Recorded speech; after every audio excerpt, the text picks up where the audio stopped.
서울 강남 한복판, 번쩍이는 외제차들이 줄지어 서 있는 고급 아파트 단지.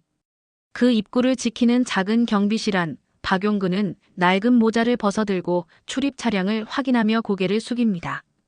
입주민들이 차창을 내리자마자 무심한 눈길을 던지고는 기어코 경적을 울려대죠. 40대 초반의 입주자 대표 최석훈은 그 중에서도 가장 까다롭습니다. 건장한 체격에 깔끔한 수트를 걸친 그는 경비실 문을 발로 툭 차며 들어옵니다. 용근 씨, 어제 보고한 택배 리스트 맞습니까? 왜 내 서류가 없어요? 이 동네 관리비가 얼만지 알죠? 늙어서 눈이 침침하면 일을 그만둬야죠. 석훈의 비아냥에도 용근은 허리를 굽히며 고개를 끄덕입니다. 죄송합니다. 제가 다시 확인해 보겠습니다. 낮게 깔린 목소리에는 미안함보다는 지독한 인내가 서려 있었죠. 그날 오후 비 오는 날씨에 단지 곳곳을 홀로 돌아다니는 용근의 등은 젖은 셔츠 위로 더욱 작아 보입니다. 젊은 엄마들은 창문 너머로 그를 흘낏 쳐다보다가 커튼을 쳐버립니다. 택배를 대신 올려달라며 손짓하는 아줌마의 요구에도 용근은 다 젖은 종이박스를 조심스럽게 들고 계단을 오릅니다. 그 사이 경비실 안라디오에서는 최신 뉴스가 흘러나오죠. 인근 아파트에 연쇄절도범이 나타났다는 소식입니다. 다른 경비원들은 모여서 수군대며 겁에 질리지만 용근은 아무 말 없이 무전기를 다시 확인하고 배터리를 교체합니다. 그의 눈동자에는 순간 스치듯 냉기가 돌지만 다시 피곤한 웃음으로 덮어집니다. 밤이 되자 단지는 더없이 조용해집니다. 술에 취한 청년들이 경비실 앞을 지나며 욕설을 내뱉고 용근을 향해 빈 맥주 캔을 던지고 웃음을 터뜨립니다. 그는 몸을 숙여 캔을 주워 쓰레기통에 버립니다. 젊은 경비원 하나가 조심스럽게 묻습니다. 용근 반장님, 너무 참으시는 거 아닙니까? 왜 그렇게까지 하세요? 용근은 오래된 커피포트에 물을 끓이며 대답합니다. 다 나한테 주어진 일이죠. 사람들 마음은 내가 어쩔 수 없는 거니까요. 비에 젖은 경비복을 벗어 벽에 걸고 녹이 쓴 총알 자국이 보이는 작은 금속 휘장을 가만히 주머니에서 꺼내봅니다. 주름진 손가락이 그 위를 문지릅니다. 내가 할 일은 아직 끝나지 않았지요. 오늘도 무사히 넘기면 됩니다. 창문 너머로 번쩍이는 번개와 함께 어둠 속에서 누군가의 그림자가 그를 주시하는 듯합니다. 그러나 용근은 알 수 없는 미소를 지은 채 다시 의자에 기대 눈을 감습니다. 내일도 이 자리에서 인사를 건넬 자신이 있기에 그는 두렵지 않습니다. 새벽녘 비가 그친 단지 안골목길. 촘촘히 늘어선 CCTV 카메라 위로 까마귀 한 마리가 내려앉아 울어댑니다. 박용근은 새벽 순찰을 마치고 경비실로 돌아오려다 어두운 모퉁이에서 기척을 느낍니다. 그는 멈춰서서 천천히 손전등을 켜죠. 어디 계십니까? 나옵시다. 밤에 이러시면 다칩니다. 대답 대신 누군가의 발걸음 소리가 멀어집니다. 용근은 순간적으로 몸을 돌려 따라가려 하지만 젖은 지면 위에 미끄러지며 무릎을 꿇습니다. 삐걱 낡은 무릎 관절에서 기분 나쁜 소리가 흘러나오죠. 손전등 빛이 어둠을 가르지만 이미 그림자는 사라진 뒤였습니다. 아침이 밝자 주민 게시판에 올라온 공지 하나가 사람들을 술렁이게 만듭니다. 긴급 공지 본 단지 내 차량 도난 발생. 피해액 2천만 원 상당. 범인 검거시 포상. 최석훈은 공지를 읽은 주민들 앞에서 목소리를 높입니다. 이게 다 경비가 제대로 순찰을 안 해서 그런 겁니다. CCTV 봤는데 한 명이 졸고 있더군요. 이런 식이면 당장 인력 교체해야죠. 회의실 한복판에서 주민들의 시선이 박용근에게 쏟아집니다.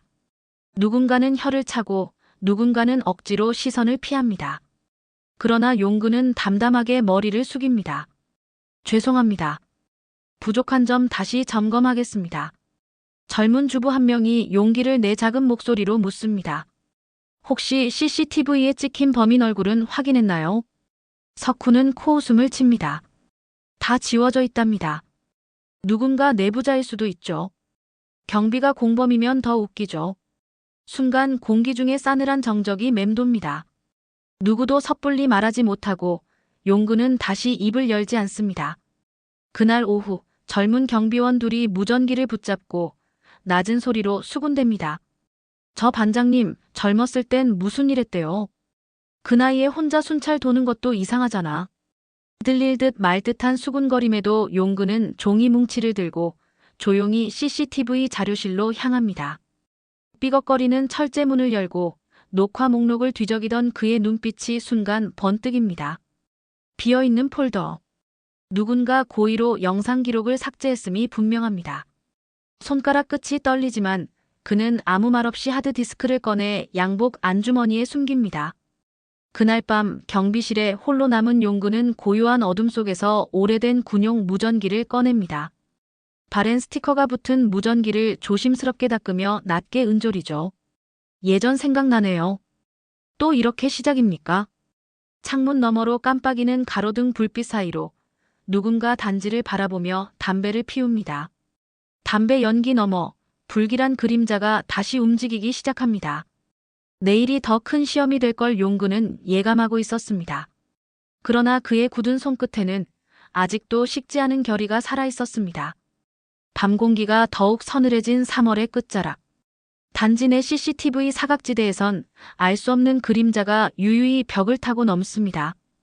경비실 안 박용근은 탁자 위에 놓인 무전기에서 나는 작은 잡음을 놓치지 않고 귀 기울입니다. 용근은 가만히 자리에서 일어나 경비실 전등을 끕니다. 빛이 사라진 창 너머로 비치는 건 보안등 아래 비틀거리며 술에 취한 청년 무리와 그 뒤를 슬쩍 엿보는 검은 실루엣뿐이었죠. 이상하다 싶어 슬리퍼를 벗고 운동화를 신은 용근은 허리를 고추 세우며 경비실 문을 열었습니다. 한때 누구보다 단단했던 무릎은 가끔씩 삐걱였지만 그의 걸음걸이는 여전히 소리 하나 내지 않습니다. 단지 뒤편 창고로 향하는 좁은 골목. 용근은 어둠 속에 숨어있는 그림자에게로 천천히 다가갑니다. 가로등 불빛이 딱 한 번 그의 얼굴을 스치고 지나갈 때 상대는 깜짝 놀라 달아나기 시작했죠. 거기 서시오. 다치기 전에 서요. 용근의 목소리는 낮았지만 땅거미 같은 위험이 깃들어 있었습니다. 하지만 그림자는 대답 대신 철문을 넘어 도망칩니다. 그 순간 허리를 숙여 추격하려던 용근의 다리 관절이 삐걱 소리를 내며 비명을 질렀습니다.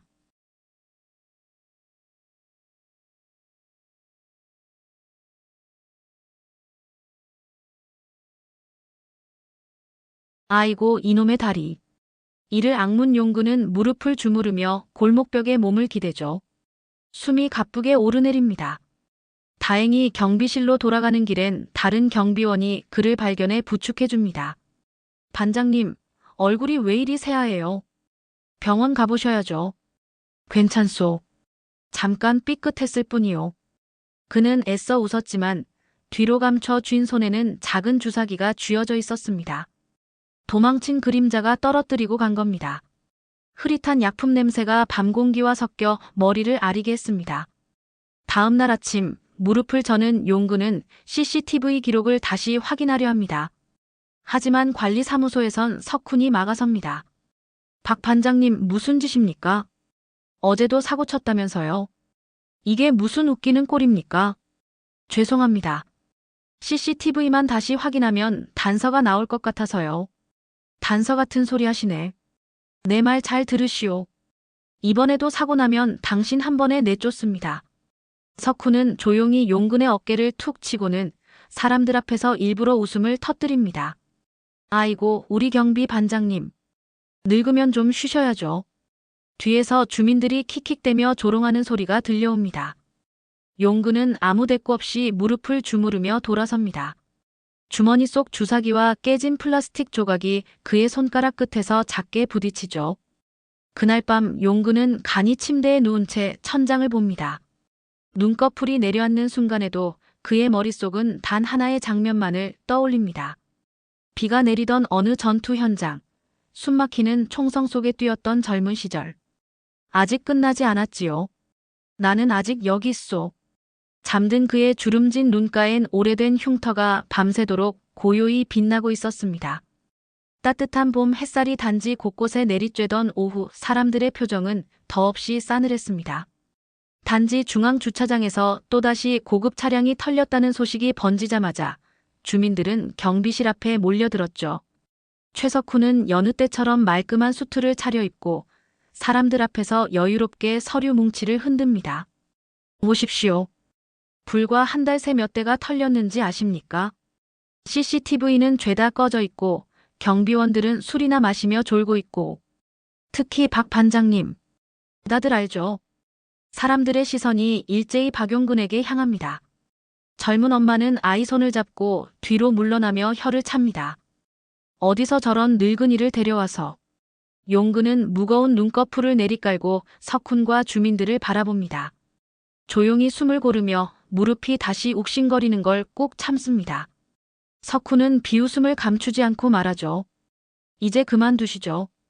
본인도 불명예스럽게 쫓겨나기 싫으면 조용히 사직서 쓰세요. 이번 주 안으로 세 사람 들릴 겁니다. 잠시의 정적 뒤에 젊은 경비원 하나가 조심스럽게 거듭니다. 반장님은 CCTV 보신다더니 단서 못 찾으셨어요. 용근은 대답하지 않습니다. 다만 주머니 속 깨진 주사기 캡을 손가락으로 쓰다듬을 뿐입니다. 그때였습니다. 경비실 무전기에서 귀에 익은 비명이 터집니다. 놀이터 쪽에서 아이가 소리를 지르고 누군가의 헐떡임이 섞여 있죠. 주민들은 서로 얼굴을 보며 웅성거리지만 석훈은 손을 내저으며 경찰부터 부르라 합니다. 용근은 말없이 무전기를 잡고 무릎 보호대를 단단히 조입니다. 한번 숨을 고르고 나서 곧장 놀이터 방향으로 걸음을 내딛죠. 놀이터 뒤편 인적 드문 자전거 보관소. 검은 모자를 쓴 낯선 남자가 어린아이의 손목을 붙잡고 가방을 탈취하려는 순간이었습니다. 용근의 그림자가 그들 위로 스며듭니다. 이 사람아, 거기서 뭐 하는 거요? 남자가 돌아보자마자 용근은 쭈그려 앉은 자세에서 팔을 뻗어 남자의 손목을 틀어잡습니다. 뼈마디가 부러지는 소리가 작게 났습니다. 남자는 비명을 질렀죠. 아이는 놀란 눈으로 용근을 올려다봅니다. 도망치려는 남자의 뒷덜미를 단숨에 잡아 바닥에 눕히고 용근은 무전기로 경비실을 호출합니다. 범인 잡았습니다. 놀이터 뒤 주차장 쪽으로 오십시오. 잠시 뒤 놀란 주민들이 몰려옵니다. 석훈은 입을 다문 채 흙바닥에 무릎 꿇린 범인과 그 위에 서 있는 용근을 바라봅니다. 그때서야 사람들 입에서 감탄인지 두려움인지 모를 탄성이 흘러나옵니다. 아니, 저 나이에 저 힘이 어떻게. 아이를 엄마 품으로 돌려보낸 뒤 용근은 조용히 범인의 주머니를 뒤져 약봉지와 위조 카드 뭉치를 꺼내 보입니다. 이 사람 혼자가 아닐 거요. CCTV 죄다 지운 것도 이놈들이요. 경찰차가 사이렌을 울리며 도착하고 주민들은 흩어진다 못해 다시 모여 웅성입니다. 그들 머릿속에 오랫동안 무시해온 한 노인의 실체가 드러나기 시작한 순간이었죠. 용근은 흙먼지가 묻은 손을 털며 아이가 울음을 멈춘 걸 확인하고는 석훈을 스쳐 지나갑니다. 석훈은 뻣뻣하게 굳은 얼굴로 뒤통수를 향해 한마디도 못 던집니다. 용근의 발걸음은 느렸지만 그의 그림자는 누구보다 단단했습니다. 놀이터 사건이 있고 나서 단지는 술렁이었습니다. 그동안 구시렁거리며 경비원을 무시하던 주민들도 경비실 앞을 지날 때면 괜히 고개를 숙이거나 목례를 하고 지나갔죠. 그러나 그들 속에서도 일부는 여전히 수군거렸습니다. 젊은 주부 하나가 다른 주민에게 귓속말을 했습니다. 그 할아버지, 예전엔 뭐 하던 사람이래요. 저 나이에 어떻게 사람 하나를 뚝딱 제압해요. 최석훈은 입술을 깨물고 경비실을 바라봤습니다. 분명 자신이 쓸모없는 늙은이라 깎아내렸던 박용근이었지만 이제 사람들은 그를 두려움 반, 경외심 반으로 바라보고 있었으니까요. 밤이 되자 용근은 경비실 조명을 모두 끄고 낡은 무전기를 켭니다. 고요한 정적 속에서 전파 잡음이 귀를 때렸습니다. 여기는 팔공산 독수리. 수신하시오. 무전기 너머로 쩌렁쩌렁한 군인의 목소리가 돌아옵니다. 여기는 청마. 팔공산 독수리님 오랜만입니다. 용근은 숨을 고르며 무릎 위에 올려둔 깨진 주사기 캡과 위조 카드를 천천히 살핍니다. 이 근방에 마약 조직 움직임이 있소. CCTV까지 깔끔히 지워졌으니 내부 협조자도 있겠지요. 청마의 목소리가 단호해집니다. 확인하겠습니다. 혹시 위험하면 연락 주십시오. 무전기를 끄고 창문 밖을 내다본 용근의 눈빛은 더 이상 흔들림이 없었습니다. 전설의 이름으로 불리던 시절, 그는 특수부대 정예 중사였고 수십 번의 실전과 사선의 틈에서 살아남은 자였으니까요. 그 시각 단지 뒤편 폐창고에선 마스크를 쓴 두 남자가 주사기와 약봉지를 정리하고 있었습니다. 경비원 그 노인 뭐야?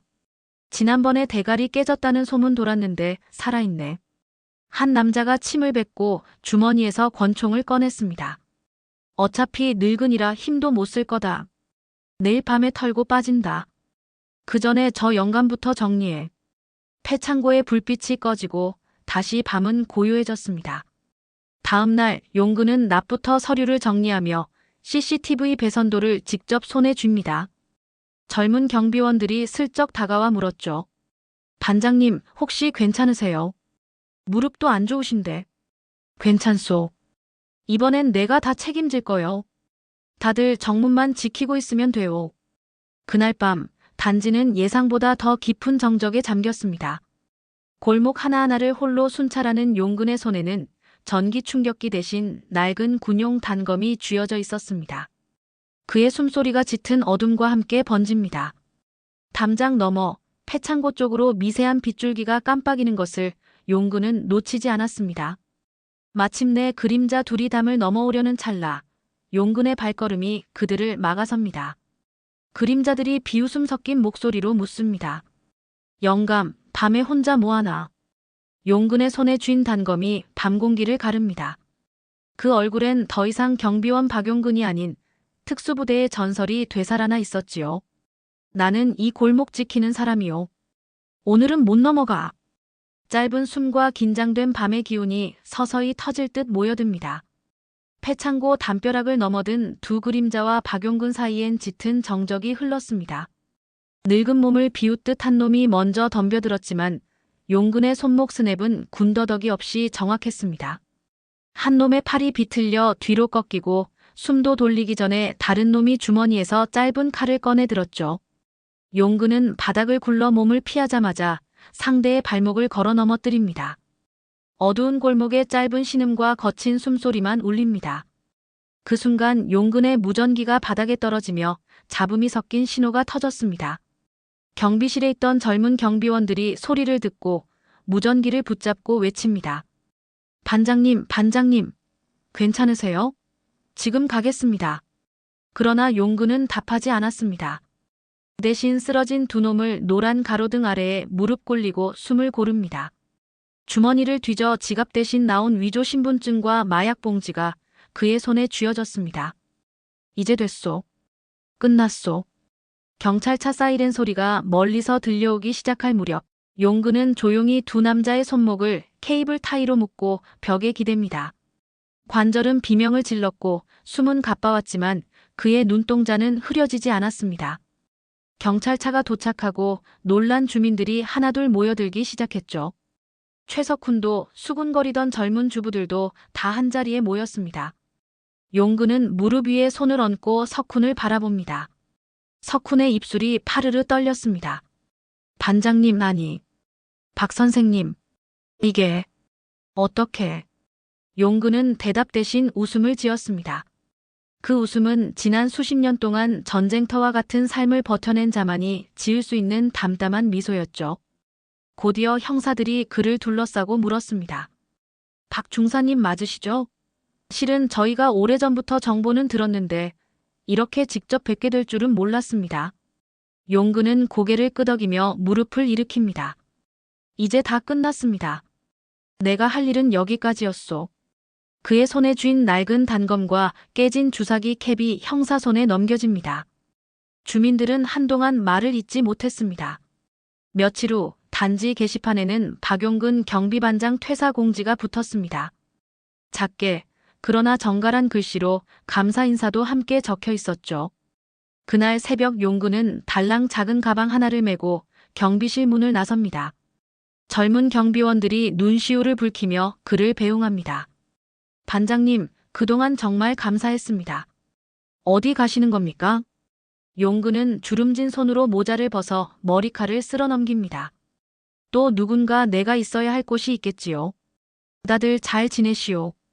그의 뒷모습은 여전히 작고 늙어 보였지만 새벽 안개 속으로 스며드는 실루엣만큼은 누구보다 큰 산 같았습니다. 경비실 불이 꺼지고 새로 떠오르는 해가 단지 위로 스며듭니다.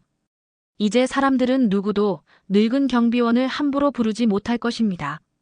그가 남긴 빈자리엔 오래도록 잊히지 않을 이야기 하나가 자라날 것입니다.